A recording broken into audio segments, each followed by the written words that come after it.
ओम नमः सिद्धिभ्यां नमो अरिहन्ताणं नमो सिद्धाणं नमो ऐर्याणं नमो वज्रायाणं नमो लोये सौवसाहुणम् मंगलम भगवान वीरो मंगलम गौतमो गणी मंगलम कुंदे कुंडार्यो जैन धर्मोस्तु मंगलम सर्वमंगल्य मंगल्यम सर्वकल्याणकारकम प्रधानम सर्वधर्मानां जैनम जयतु शासनम जैनम जयतु शासनम् येनात्मबोधयतात्मेव परत्वेनेव चापरम् अक्षयनन्तबोधाय नमस्तु परमात्मने चेतिले चेतन चेत्या विना केम चालसी।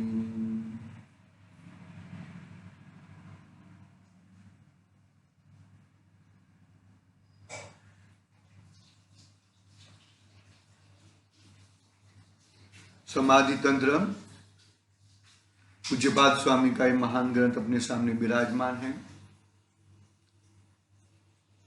आत्मा के 3 प्रकार बताए, 3 भेद बताए। आत्मा तो एक ही होता है, लेकिन अवस्था की अपेक्षा से 3 भेद बताए। बहिरात्मा, अंतरात्मा और परमात्मा। जिसका मुख बहिर्मुख है, ज्ञेय पदार्थों को, बाहर के सभी पदार्थों को, संयोग बुद्धि को अपनत्व मानता है, एकत्व करता है, ममत्व करता है, वो सभी बहिरात्मा है। पकड़ लेना हर चीज के हर एंगल से। और जो जीव बहिरात्मापने को छोड़ दिया है, छोड़ दिया यानी कि अपनी आत्मबुद्धि से, अपने आत्म स्वभाव से, अपने स्वरूप का सुसंवेदन से बहिरात्मपना छोड़ दिया, यानी कि पहले पकड़ के रखा था, पहले भी नहीं पकड़ा था। वो तो ऐसा भ्रम था जैसे बंदर मटके में से चना निकालता है और मुट्ठी भर के बाहर निकालता है, तब मटके में से हाथ नहीं निकलता, उसका जो पैर है वो पैर नहीं निकलता। उसको क्या लगता है किसी ने पकड़ लिया है। हकीकत में किसने पकड़ा है? क्या किसने भी नहीं पकड़ा है।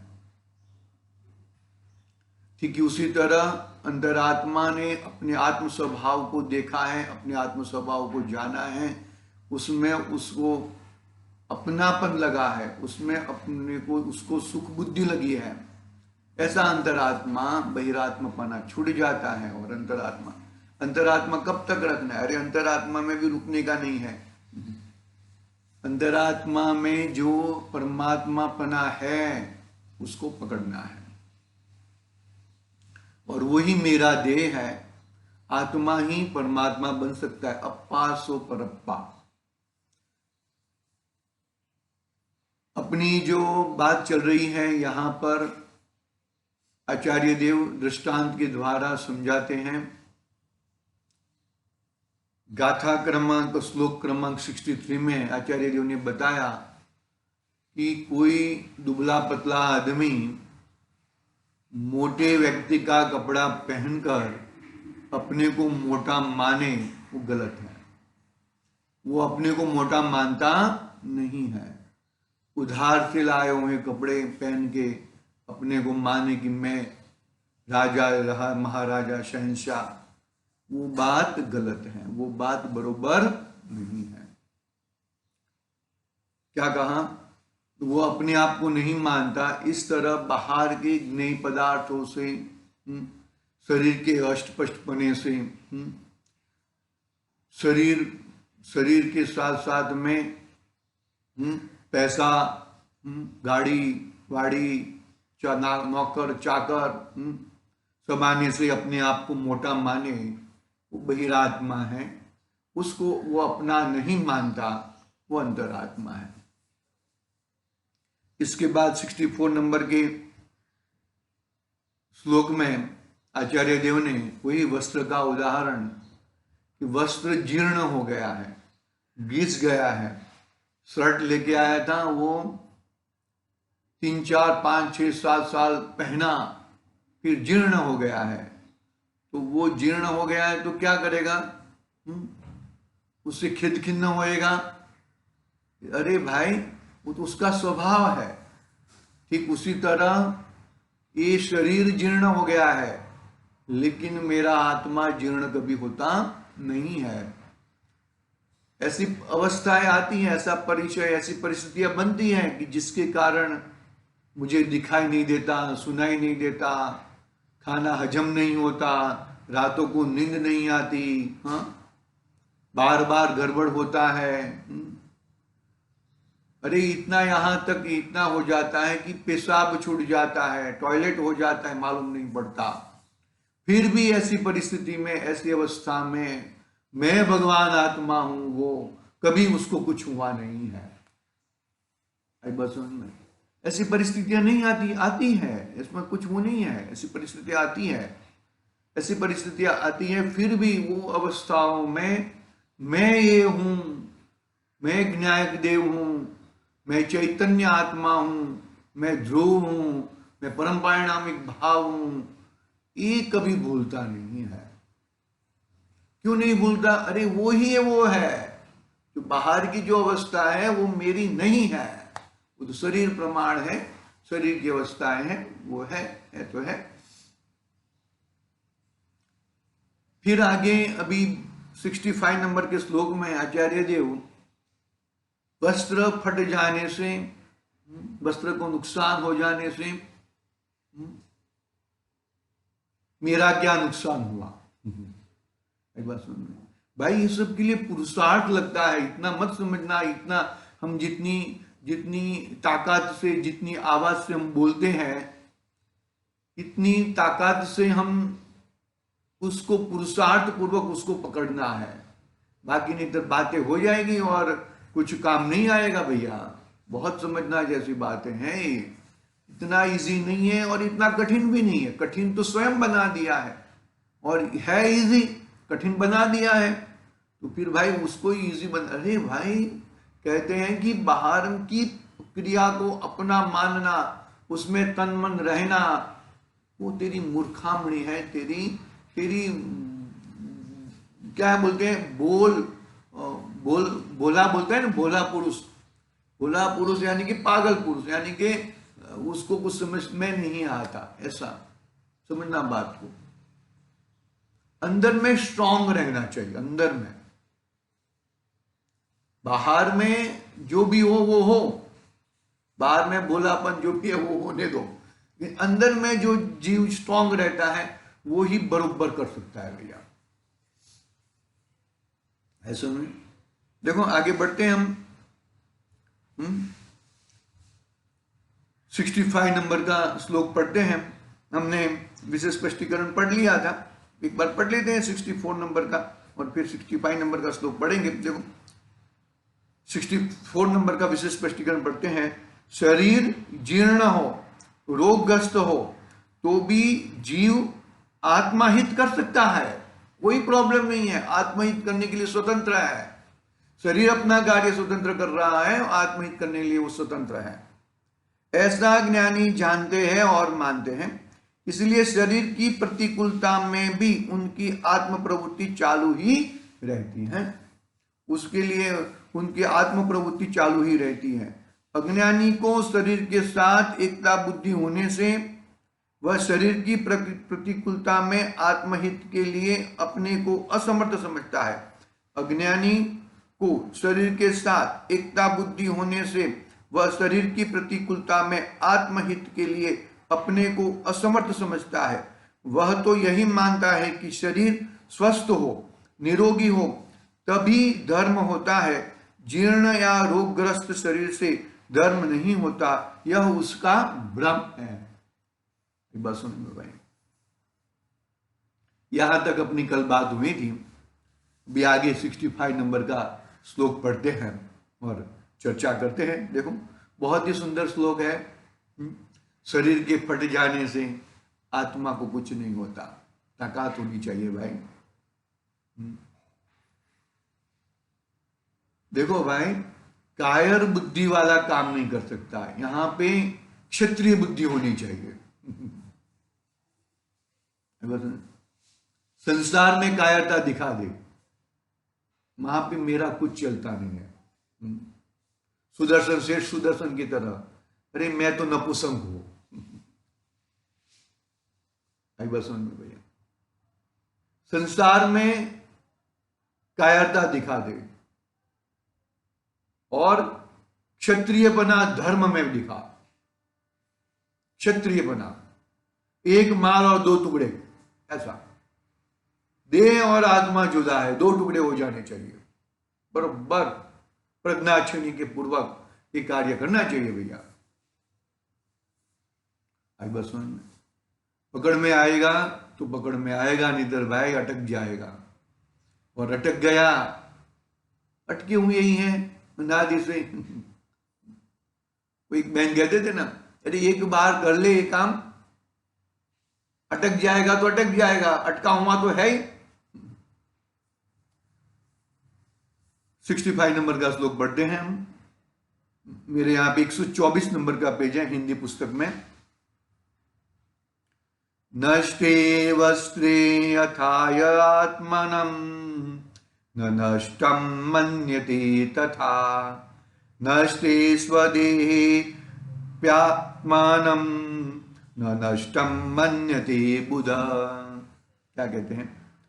वस्त्र फटे जमाने नहीं, बुद्धिमान तन नाश, त्यों तन नाश से बुद्रजन, गिनते नहीं विनाश। वस्त्र फटे माने नहीं, बुद्धिमान तन नाश, त्यों तन नाश से बुद्धजन, गिनते नहीं विनाश।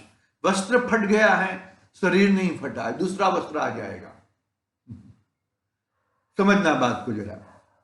और तन नाश से मेरे आत्मा में कुछ नहीं होता, मेरा नाश कभी नहीं होता। इतनी ताकत होनी चाहिए भैया। क्या बात करते हो? हाँ, इतनी ताकत है। इतनी ताकत नहीं है ऐसा नहीं है, इतनी ताकत है। और यही आगे बढ़ता है और वही परमात्मा पद पाता है, इतनी ताकत के साथ। कह दिया ना अभी पहले, संसार में कायर बन जाओ, अरे यार ये मेरे से नहीं होएगा, भाई प्लीज मुझे माफ कर देना। और शूरवीरता कहां दिखाना है? अपने आत्म के साथ। अरे ये तो मैं हूं, ये मेरा स्वभाव है, ये तो ऐसा पकड़ना बात को भाई।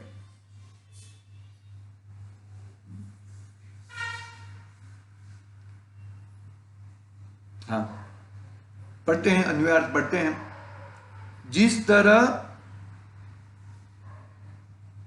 कपड़े के नष्ट हो जाने पर बुद्धिमान पुरुष आत्मानम यानी कि अपने शरीर को नष्ट हुआ नहीं मानता।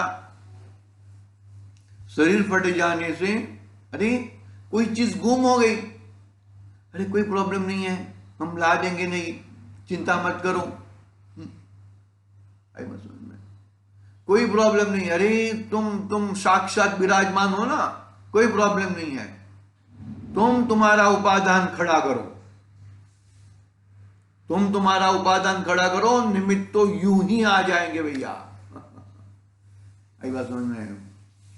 उपादान पे लक्ष्य रखो, उपादान पे लक्ष्य रखोगे तो निमित्त तो यूं ही सामने नाचते हुए आएंगे।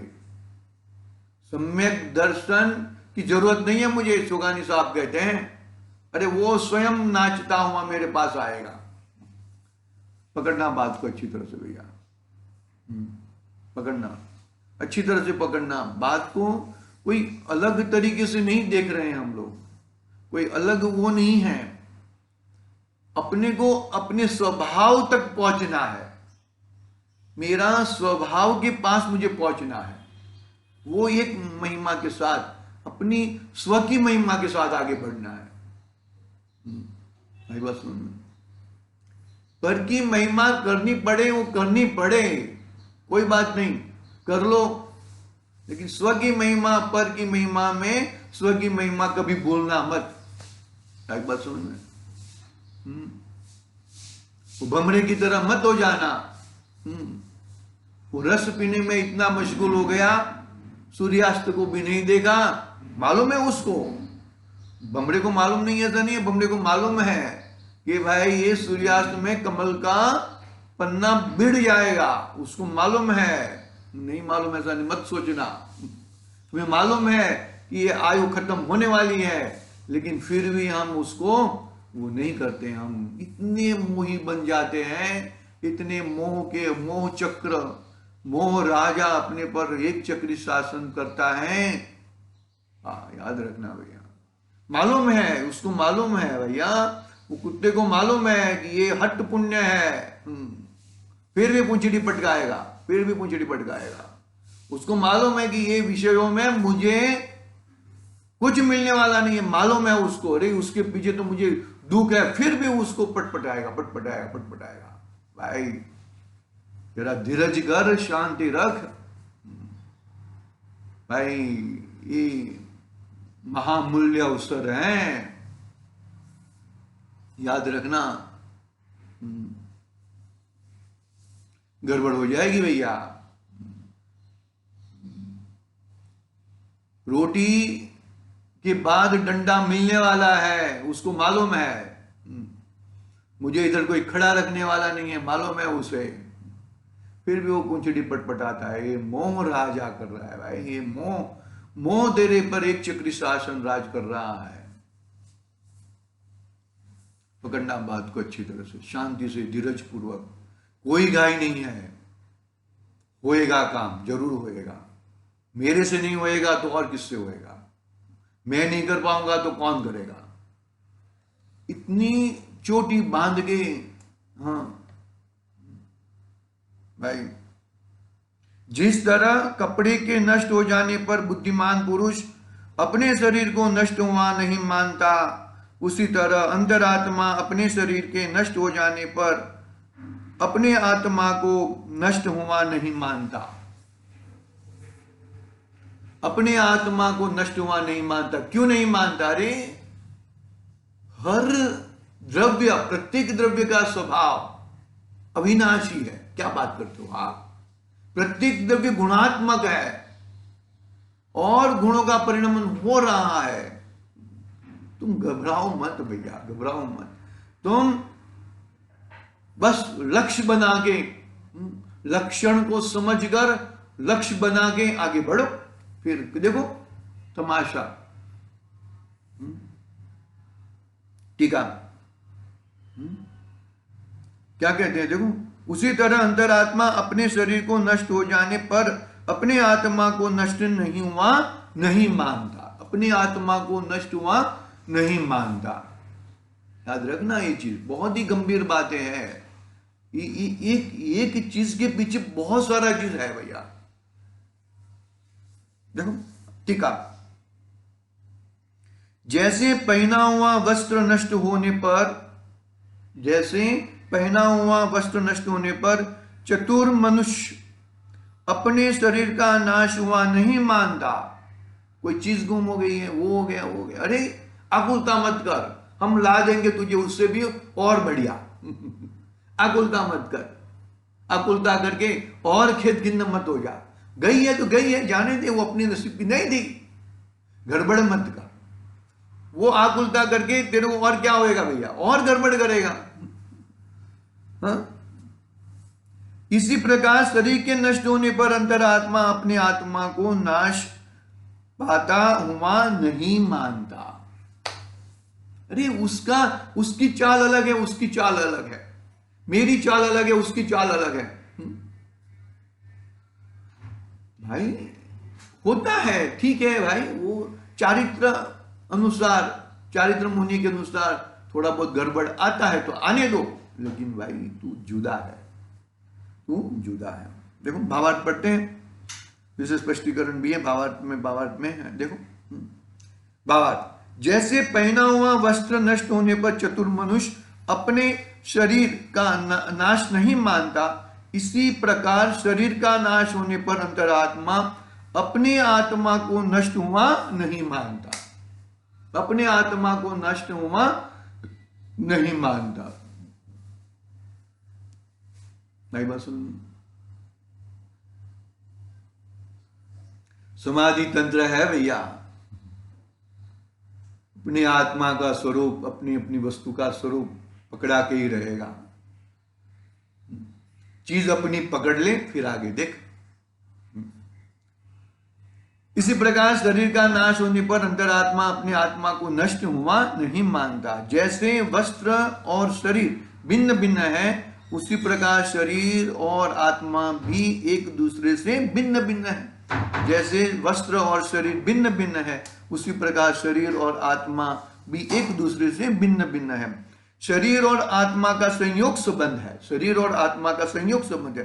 तथापि अज्ञानी को इन दोनों की एकता बुद्धि होने से वह शरीर के वियोग से, नाश से अपने आत्मा का नाश मानता है और उसके संयोग से अपने आत्मा की उत्पत्ति मानता है। कहा है कि तन उपजत अपनी उपज जान, तन नशत आपको नाश मान, राग आदि प्रगटे। छड़ाला में कविवर पंडित दौलराम जी, ज्ञानियों की बात एक सगी होती है, याद रखना। ज्ञानियों की बात कभी उल्टी पुल्टी आगे पीछे नहीं होती, एक समान 24 तीर्थंकरों की भावना एक ही बात होगी, वितरागता को प्रकट करो। एक तीर्थंकर ऐसा नहीं। ये पंडित, अरे सभी से देखो, बार बार मेरे को कहने का मन करता है, पंडित के पगथिये मत चढ़ो, अपने आत्मा के पगथिये चढ़ो। काम करना, काम हो जाएगा अपना। हाँ, मार्गदर्शन लेके, डॉक्टर की तरह मार्गदर्शन लेके उस तरह का अनुभव करो, इस तरह का लो, ऐसा कुछ नहीं है। जरूरत है क्योंकि हमें उस तरह की विशेष ज्ञान नहीं है, क्षयोक्षम ज्ञान नहीं है, कम है। और क्षयोक्षम ज्ञान से बाहर की पंडिताई नहीं करना है। क्षयोक्षम ज्ञान से हमें अपनी पास, अपने स्वभाव के पास जाना है। हमें क्या कहा, तन उपजत अपनी उपज जान, तन नशत आपको नाशमान। अर्थात मिथ्या दृष्टि शरीर की उत्पत्ति में आत्मा का जन्म मानता है और शरीर के नाश को आत्मा का नाश मानता है। वो गूढ़ मिथ्या दृष्टि है, महामिथ्या दृष्टि है। मिथ्या दृष्टि के भी बहुत प्रकार होते हैं, याद रखना भैया, बहुत प्रकार होते हैं। बस में 4 प्रकार के तो व्यवहार के 4 भेद है ना, उसमें एक भेद में असंख्या भेद है, ऐसा समझ के चलना। जो लेवल के जो है वो 4 के हिसाब से, मतलब इन चारों को कहना वो तो व्यवहारने का विषय है, लेकिन उन चारों को अपना मानना वो मिथ्यात्व का विषय है, मिथ्यात्व का विषय है। यानी कि देखो, उपचरित असद्भुत व्यवहार से क्या कहा जाता है कि भाई एक घर बार मकान स्त्री पुत्र आदि वो मेरे हैं, ऐसा कहना वो व्यवहार नहीं हुआ। लेकिन उसको अपना मानना, इसमें इष्ट अनिष्ट हिताहित करना, वो मिथ्यात्व में चला जाएगा। शरीर को मेरा कहना वो व्यवहारने का विषय है, अनुपचरित असद्भुत व्यवहार नहीं। लेकिन शरीर में ये हो गया वो हो गया, इससे वो, ये शरीर अच्छा है वो शरीर अच्छा, मेरे साथ ऐसा क्यों होता है, शरीर में ऐसा है मेरे शरीर में, ये सब मिथ्यात्व की भूमिका में चला जाएगा। रागादि विकारी भाव आत्मा के कहना वो व्यवहारने का कथन है, और रागादि विकारी भावों को अरे ये इतना तो राग होना चाहिए ना, इतना क्रोध तो होना ही चाहिए ना, इतना ये नहीं होएगा तो किससे क्या होएगा करके।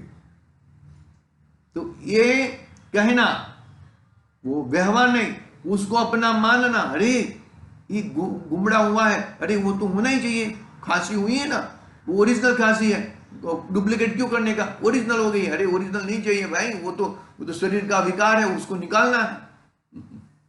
कहने का भावार्थ यह है, समझना बात को जरा अच्छी तरह से, कि रागादि वो मेरे नहीं है, ऐसा उसको मेरे कहना वो व्यवहार का कथन, और उसमें रचा बचा रहना कौन चला जाएगा भाई, मिथ्या तो चला जाएगा।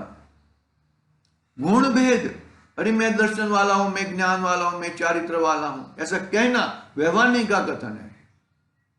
लेकिन मुझे दर्शन करना है, मुझे ज्ञान नहीं करना है, मुझे वो नहीं है, मैं दर्शन वाला हूं, यही मैं हूं, इतना एक चीज को पकड़ के बैठ जाना, एक गुण का आश्रय तो रागादि हो जाते हैं।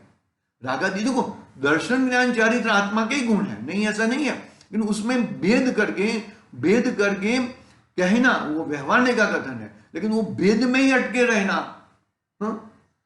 अभेद ऐसी वस्तु को नहीं पकड़ना।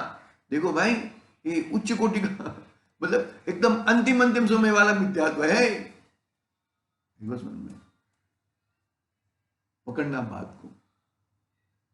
राग इत्यादि चले जाएंगे, फिर किसी भी प्रकार का राग नहीं रहेगा, अशुद्ध निश्चय नहीं, और फिर जाके कर्ण लब्धि में जाएगा, और कर्ण लब्धि में जाके अपना एक शुद्ध निश्चय नहीं प्रकट होएगा, यानी कि सम्यक दर्शन प्रकट होएगा। देखो भाई ये सब है, ये सब है, लेकिन मुख्य चीज वो है, वो चीज को साथ में रह के तुम मुख्य चीज को पकड़ के रखना, मुख्य चीज को पकड़ के रखना। विशेष स्पष्टीकरण पढ़ते हैं, हाँ एक पैराग्राफ है, एक दो छोटे पैराग्राफ में पढ़ लेते हैं। मिथ्या दृष्टि को शरीर में आत्मबुद्धि होने से ऐसी विपरीत मान्यता है, उसको पर के शरीर के संबंध में भी ऐसा ही भ्रम होता है। स्त्री या पुत्र के शरीर नाश होने पर उनके आत्मा का नाश मानकर वह दुख होता है, वह दुखी होता है। मिथ्या दृष्टि को शरीर में आत्मबुद्धि होने से ऐसी विपरीत मान्यता होती है, उसको पर के शरीर के संबंध में भी ऐसा भ्रम होता है। स्त्री या पुत्र के शरीर का नाश होने पर उनके आत्मा का नाश मानकर वही दुख होता है। देखो संयोग था, संयोग छूट गया, बात पूरी हो गई। जैसे नवीन वस्त्र पहने कितने ही काल पर वह रहे, तत्पश्चात उसको छोड़कर अन्य नवीन वस्त्र पहने, इस तरह जीव भी नवीन शरीर धारण करे, इतने उससे कितने ही काल धारण किए रहे, फिर उसको भी छोड़कर अन्य नवीन शरीर धारण करता है। इसलिए शरीर संबंध की अपेक्षा से जन्मादि है।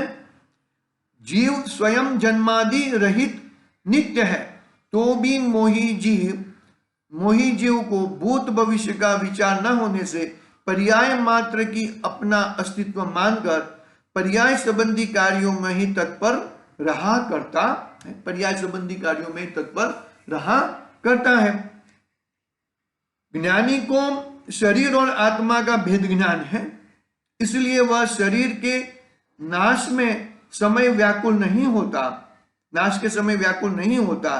कदाचित अस्थिरता के कारण अल्प आकुलता होती है, परंतु श्रद्धा और ज्ञान में वह दृढ़ है कि शरीर के नाश से आत्मा का नाश कभी नहीं मानता और आकुलता का स्वामी नहीं होता।